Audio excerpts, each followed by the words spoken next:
महाराज चले भगवान राम और चल के कहां पहुंचे? परीक्षित महाराज कहां पहुंचे? फूलबाग में। फूलबाग में पहुंच गए राम। चले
भगवान राम पहुंच गए।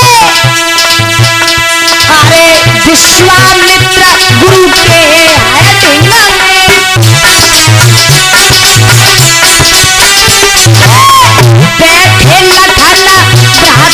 गुरु समझ आई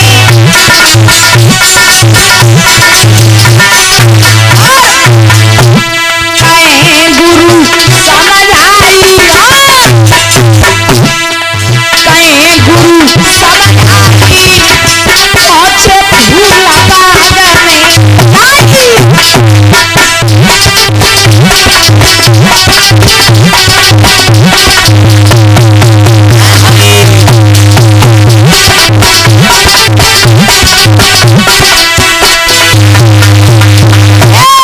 चले रघुराई पहुंचे फूलबाग में।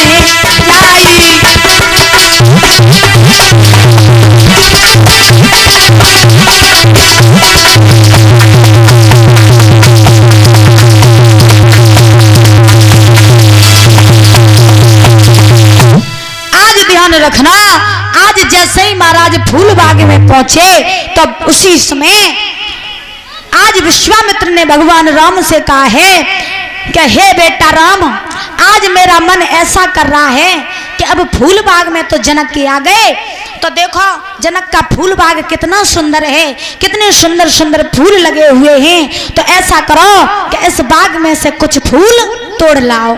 तो महाराज भगवान राम और लक्ष्मण के साथ चले और जाने के बाद में बाग में फूल तोड़ने लगे। तो परीक्षित महाराज जब फूल तोड़ने लगे तो बाई समय उसी बगिया में मैया सीता की सखियों के साथ आई बाग घूमने के लिए। तो जब मैया सीता के साथ उनकी सखियां भी आई तो मैया सीता जो रहे उसी बाग में महाराज गौरी माँ का मंदिर था। तो उसी बाग में पहुंच गई मैया सीता पूजा करने के लिए। तो अपनी सखियों से कहा कि बहना चली जाओ और बाग से फूल तोड़ लाओ पूजा के लिए। तो महाराज ध्यान रखना, एक लड़की चली और जाने के बाद में उसी जगह पहुंच गई फूल तोड़ने जिस जगह भगवान राम फूल तोड़ रहे थे। और जब वो लड़की भी पहुंची और जब उस लड़की ने भगवान राम को देखा तो महाराज राम की सुंदरता को देख करके वो लड़की भगवान पे मोहित हो गई। अब जैसे ही मोहित हो गई तो महाराज फूल लेना तो भूल गई। अब तो महाराज भगवान राम की तरफ वो निहारती रही। अब तो दौड़ती भागती हुई सीता के पास पहुंच गई। और जब सीता के पास पहुंची है वो लड़की तो सीता से जवाब दिया, हे बहन सीता, तुम्हें नहीं पता बाग में इतना सुंदर लड़का आओ, इतना सुंदर आओ कि बाग के शरीर को देख के हम तो मोहित ही हो गए। बाग के रूप को देख करके हम मोहित हो गए, इतना सुंदर है। सीता बोली अच्छा इतना सुंदर है? लड़की बोली हाँ इतना सुंदर है। तो सीता बोली चलो चल के ने कहूँ तो देखे आए कि कितना सुंदर है। तो महाराज मैया सीता भी आई। अब जैसे ही सीता राम के पास आई तो महाराज राम ने सीता को देखा और सीता ने राम को देखा। तो महाराज उसी समय दोनों की आंखें मिली की मिली रह गई, एक दूसरे में खो गई। तो इधर बताया हुआ ऐसा,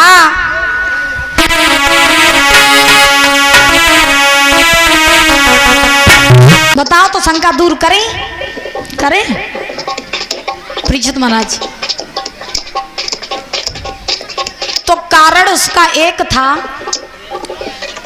कि जनक ने राजा दशरथ के यहाँ पत्र क्यों नहीं भिजवाया, पत्र क्यों नहीं भिजवाया। अगर शंका है तो चलो दूर करें दे रहे।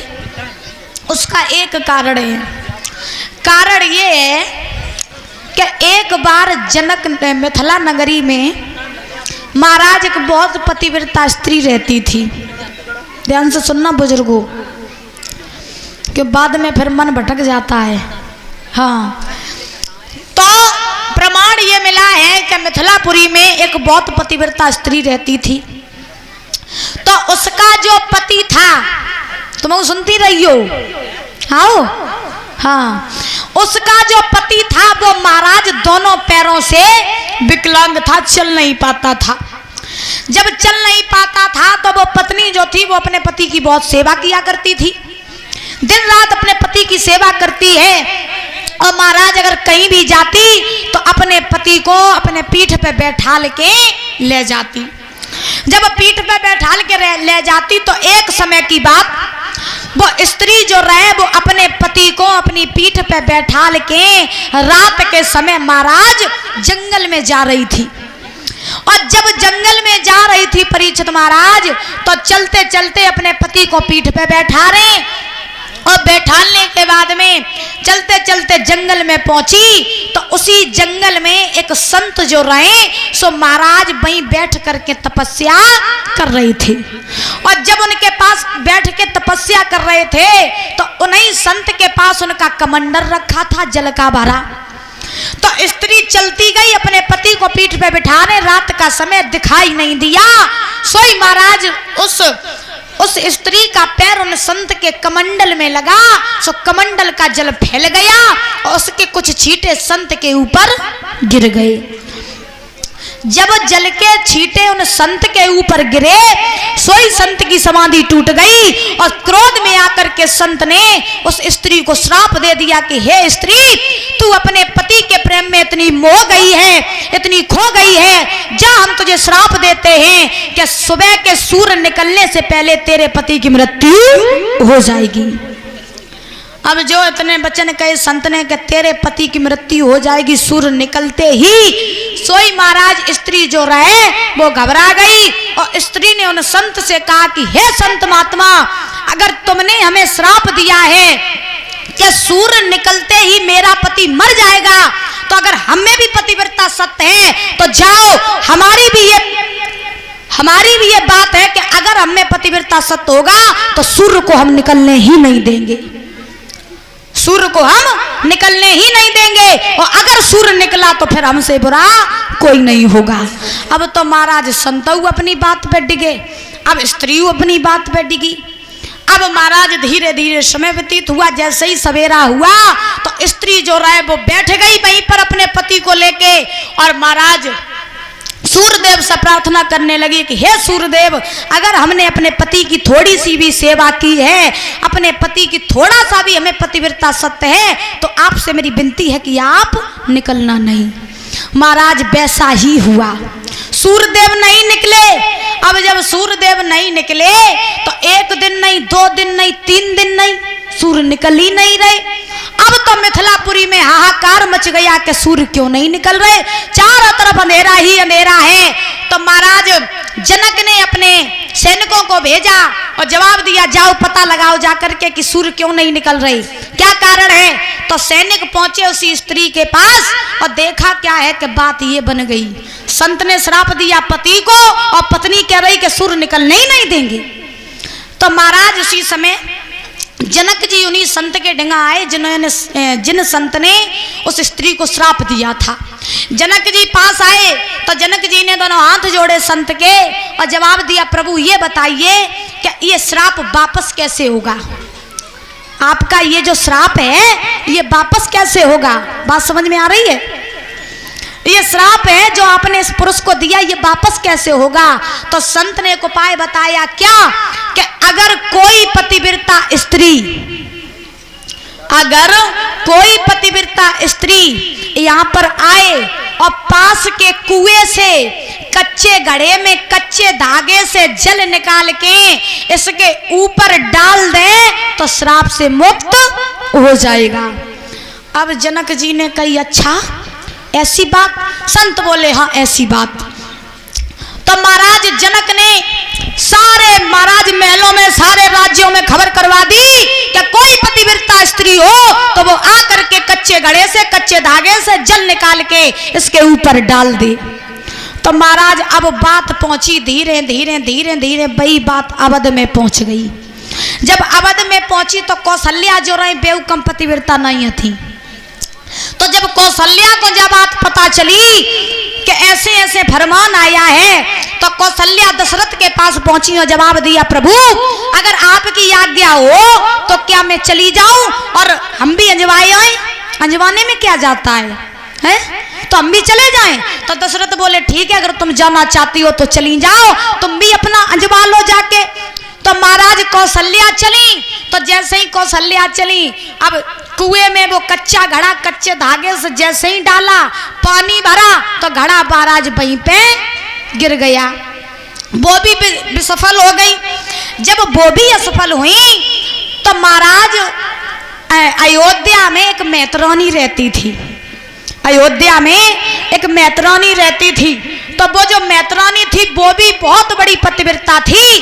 तब जब वो मैतरानी दशरथ के पास पहुंची और जवाब दिया कि हे दशरथ महाराज, अगर तुम्हारी आज्ञा हो तो क्या मैं चली जाऊं और उस पुरुष को श्राप से मुक्त कराऊं, क्योंकि मैं मैतरानी हूं, पता नहीं मुझे कोई जाने देगा या नहीं। तो दशरथ बोले, ठीक है, अगर तुम जाना चाहती हो तो तुम चली जाओ।